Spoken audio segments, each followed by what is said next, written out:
నమస్తే, welcome to wild world Telugu. నేను అంకిత. కల్కికి big shock తగిలిందని అనుకోవచ్చు. ఎందుకంటే ఇప్పుడు కల్కి మూవీపై కొత్తగా వస్తున్న ఆరోపణలు ఏంటంటే హిందూ సంప్రదాయాలను కించపరిచేలాగా ఈ మూవీ ఉంది అనేసి, అలాగే ఆ మూవీలో ఉన్న ముఖ్య నేతలకు నోటీసులు పంపించాలనే ఒక న్యూస్ అయితే బయటకు వచ్చింది. సో అది అసలు ఎంతవరకు నిజం ఏంటన్న విషయం, సో ఈ టాపిక్ పై నాతో పాటు డిస్కస్ చేయడానికి సినీ క్రిటిక్ దాసరి విజ్ఞాన్ ఉన్నారు. ఆయనతో మాట్లాడే ప్రయత్నం చేద్దాం. హాయ్ అండి. హాయ్. ఇప్పుడు కల్కి మూవీ ఎంత బ్లాక్ బస్టర్ అయింది అందరికీ తెలిసిన విషయమే.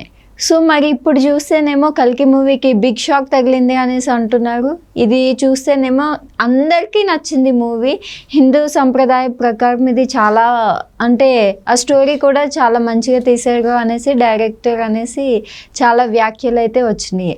అయితే ఇప్పుడు చూసుకుంటే హిందూ సంప్రదాయాన్ని కించపరిచేలాగా ఉంది ఈ మూవీస్ అని ఒక వ్యాఖ్య అయితే బయటకు వచ్చింది. సో ఆ మూవీలో ఉన్న బడా హీరోలకి నోటీసులు పంపించాలని కూడా అంటున్నారు. ఇది ఎంతవరకు నిజం? ఉత్తరప్రదేశ్ పీఠాధిపతి ఆచార్య ప్రమోద్ అంట ఆయన పేరు. ఓకే. దీపికా పదుకొనే కృత్రిమ గర్భం ద్వారా కల్కిని కనడం ఎంతవరకు కరెక్ట్? ఇది మా మనోభావాలు దెబ్బతిన్నాయి, మేము వెంటనే దీని మీద నోటీసులు జారీ చేస్తున్నాం, వీళ్ళందరూ నాకు సమాధానం చెప్పాలి. అందరూ అలా అలా నిలబడి ఇదండి మా సమాధానం అని నాకు అప్పుడు నేను సాటిస్ఫై అవుతాను. అసలు ఈ సినిమాని తీసేయాలి, ఇది హిందూ సంప్రదాయాలకి వ్యతిరేకంగా ఉంది, హిందుత్వానికే వ్యతిరేకంగా ఉంది, అసలు ఈ సినిమాని అసలు ఆడించొద్దు అనేది ఈయన ఎలిగేషన్ ఓవరాల్గా. ఓకే. ఇప్పుడు ఈ పీఠాధిపతి ఎవరైతే ఉన్నాడో ఆచార్య ప్రమోద్, ఆయనకున్న నాలెడ్జ్ ఏంటనేది ఫస్ట్ మనం తెలుసుకోవాలి. ఇప్పుడు కల్కి సినిమాని ఒక డైరెక్టర్ తీశాడు కాబట్టి ఈయన మాట్లాడుతున్నాడు. అదే కల్కి డైరెక్టర్ ఏ పీఠాధిపతి అయితే ఈయన మాట్లాడు, అంతే కదా. ఓ డైరెక్టర్, సినిమా డైరెక్టర్ సినిమా తీసేసరికి ఈయన మాట్లాడుతున్నాడు. సినిమా డైరెక్టర్ అంటే ఇప్పుడు ఈయన ఒక పీఠాధిపతి, ఆయన ఎంతమంది పీఠాధిపతుల దగ్గర అవగాహన కల్పించుకొని ఎన్ని గ్రంథాలు చదివి పురాణాల మీద ఎంత స్టడీ చేసి ఆయన ఒక కథ రాసుకుంటాడు. ఆడుతూ పాడుతూ రాత్రి 12 గంటలకు లేచి ఏదో కథ అనుకొని పొద్దున్న 9 గంటలకు తీసి నెక్స్ట్ డే రిలీజ్ చేయాలి కల్కిని. పాస్ట్ నుంచి ఫ్యూచర్ వరకు ఫస్ట్ హాఫ్ అంతా ఒకలా చూపించేశాడు. అండ్ అశ్వత్థామని చూపించాడు, పాజిటివ్గా చూపించాడు. అర్జునుడిని కృష్ణుడిని కొంచెం నెగిటివ్గా చూపించాడు. కర్ణుడిని హీరోగా చేశాడు. దీపికా పదుకొనే కృత్రిమ గర్భం అన్నాడు. అవును, ఆ కల్కి పుట్టేది ఎప్పుడు అనేది వీళ్ళ దాంట్లో ఉంది. ఎప్పుడో పుడతాడంట, కలియుగాంతం కల్కి పుడతాడు. కలియుగం ఎప్పుడు అంతం అవుతుంది అంటే కొన్ని వేల కోట్ల సంవత్సరాలు ఉందని అసలు చరిత్ర చెప్తుంది. ఇప్పుడే సాంకేతికత ఇంత డెవలప్ అయింది, అప్పుడు ఇంకెలా ఉంటుందో ఈయనకు తెలియదుగా. ఈ పీఠాధిపతికి తెలుసా అప్పటి వరకు ఉంటాడు ఆయన? మరి ఈ కలియుగం స్టార్టింగ్ నుంచి ఈయన ఉంటే ఈయన మాట్లాడితే మనం ఒప్పుకోవచ్చు. ఈయన అందరినీ చూసి దగ్గరుండి కురుక్షేత్ర యుద్ధాన్ని ఇలా బైనాకులర్లో చూసి వాళ్ళందరితో మాట్లాడి, ఓహో ఇదా సంగతి, నువ్వు తర్వాత అలా పుట్టబోతున్నావా, అవునా సరే నువ్వు ఎలా పుడతావు అప్పుడు నేను కూడా చూస్తా, అప్పటివరకు నేను బతికే ఉంటాను నీతో పాటు అనే ఆ 10 మంది చిరంజీవులతో 11వ చిరంజీవి ఈ పీఠాధిపతి అయితే ఈయన మాట్లాడవచ్చు. ఏ అధికారం లేకుండా, ఏ నాలెడ్జ్ లేకుండా ఎవడు పడితే వాడు వచ్చేసి ఎలా పడితే అలా, ఇది హిందుత్వానికి వ్యతిరేకం, ఇది దానికి వ్యతిరేకం, ఈ ధర్మానికి వ్యతిరేకం. ముందు నువ్వు తెలుసుకుచావు ఆ ధర్మం ఏంటో. నీకు పూర్తి నాలెడ్జ్ ఏడిస్తే కదా. ఒక సినిమా చూసావు, నీకు నచ్చలేదు, సరిపోయింది, నీకు నచ్చలేదు అంతే, వదిలేదాన్ని. దాని గురించి నీకు ఎందుకు, ఎవరి మనోభావం దెబ్బతింటుంది? నెక్స్ట్ ఇప్పుడు చూసిన వాళ్ళందరూ హిందువులే కదా, 1000 కోట్లు కలెక్ట్ చేసింది. మోస్ట్ చాలా మంది వేరే మతాల వాళ్ళు కూడా చూశారు, ఏంటి కలిగి తెలుసుకుందామని.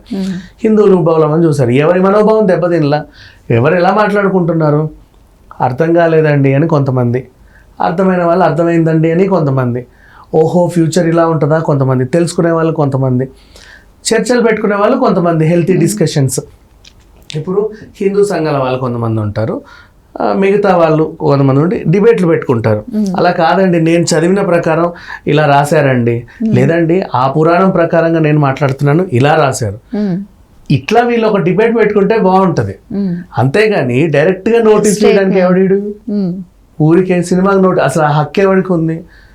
ఈయనకి ఎందుకు సమాధానం చెప్పాలి టీము? వెళ్ళి పెట్టుకో హైకోర్టులో కేసు, ప్రాబ్లం ఏంటి? నువ్వెవడు నోటీసులు ఇవ్వడానికి అసలు? అండ్ నువ్వు రాసావేమన్నా మహాభారతాన్ని? తెలియదు కదా నీకు అసలు. నీకు తెలిస్తే పోనీ, నువ్వు కూడా ఎవరో చదివిందే విన్నావుగా. నువ్వు చదివిన గ్రంథంలో ఆ గ్రంథంలో ఉన్న నాలెడ్జ్ నీ దగ్గర ఉంది. ఈయన ఇంకే గ్రంథం నుంచి నాలెడ్జ్ తీసుకున్నాడో ఆయనదో నాలెడ్జ్ ఉంది. ఆయనతో హెల్తీ డిస్కషన్ పెట్టుకోను. సినిమాకి నోటీసులు ఎందుకు ఇస్తావు? ఎలా ఇస్తావు? ఏ అధికారంతో ఇస్తావు? ఏ అర్హతతో ఇస్తావు? అది మాట్లాడేది. సో ఇకపోతే స్టార్టింగ్ మన పద్మావత్ సినిమా కూడా వచ్చినప్పుడు అప్పట్లో అది మన దీపిక పదుకొనే మీద కాంట్రవర్సీ, ఇది దీపిక పదుకొనే కాంట్రవర్సీ కాబట్టి చెప్పాల్సి వచ్చింది. ఓకే. అప్పుడు పద్మావతిగా ఆమె చేసినప్పుడు పింగా కపూర్ ఈ సాంగ్ అనుకుంటానా, లేదు ఏం సాంగ్ అది, సాంగ్ నాకు సరిగ్గా సాంగ్ గుర్తు రావట్లా, దీపిక పదుకొనే నడుము కనపడింది అని చెప్పి గొడవ చేశారు మోస్ట్లీ. సాంగ్ లేదు, ప్రియాంక చోప్రాతో ఉండే song dual song, solo song ఉండేది దీపికకి. నడుము కనిపిస్తుందని చెప్పేసి కర్ణిసేన గొడవ చేశారు. వాళ్ళు గొడవ చేయడం అంటే ఏంటి, వాళ్ళు ఖండించాలి, లేకపోతే డిబేట్ చేసుకోవాలి, లేకపోతే ఇంకేదైనా చేసుకోవాలి. దీపిక తల నరికి తీసుకొస్తే 10 కోట్లు అంట. వాడెవడో అనౌన్స్ చేశాడు, అడ్రస్ లేనోడు. వాడికి అడ్రస్ ఉందని వాడు ఫీల్ అవుతాడు, కానీ వాడెవడో అడ్రస్ లేనోడు దీపిక పదుకొనే తల తీసుకొస్తే 10 కోట్లు ఇస్తా అని చెప్పాడు. ఇది అండ్ తర్వాత సినిమా చూసిన తర్వాత ఈ తల ఎక్కడ పెట్టుకోవాలో కూడా తెలియదు వాడికి. ఏమి చేయాలి, రాజ్పుతుల గురించి అవమానించేలా సినిమా తీశారు. నువ్వు చూసేవారా సినిమా? చూసి మాట్లాడు. చూడకుండా మాట్లాడే వాళ్ళు ఇలా ఉంటారు. సినిమా చూపిస్తే చూసి మాట్లాడే వాళ్ళు ఇలా ఉంటారు. ఇందులో అది ఉంది, ఇది ఉంది, ఇది ఇట్లా ఉంది, అట్లా ఉంది. అక్కడ ఒక లాజిక్ చెప్పాడు. ఏమని, మన అర్జునుడు లాగా మన విజయ్ దేవరకొండ చేసినప్పుడు, చూసావా నేను గుద్దితే ఆయన 10 అడుగులు వెనక్కి వెళ్ళాడు, ఆయన గుద్దితే నేను జస్ట్ 2 అడుగులే వెనక్కి వెళ్ళాను, ఇది నా బలం అని చెప్తాడు. శ్రీకృష్ణుడు దానికి ఒక నీట్ ఎనాలిసిస్ చేశాడు. ఏమని, నీకు జెండాపై కపిరాజు ఉన్నాడు, హనుమంతుడు ఎప్పుడు నీకు తోడుగా ఉన్నాడు, అంత కొండంత బలం హనుమంతుడు అంటే. నెక్స్ట్, చేతిలో బ్రహ్మదేవుడు ఇచ్చిన గాంధీవం ఉంది.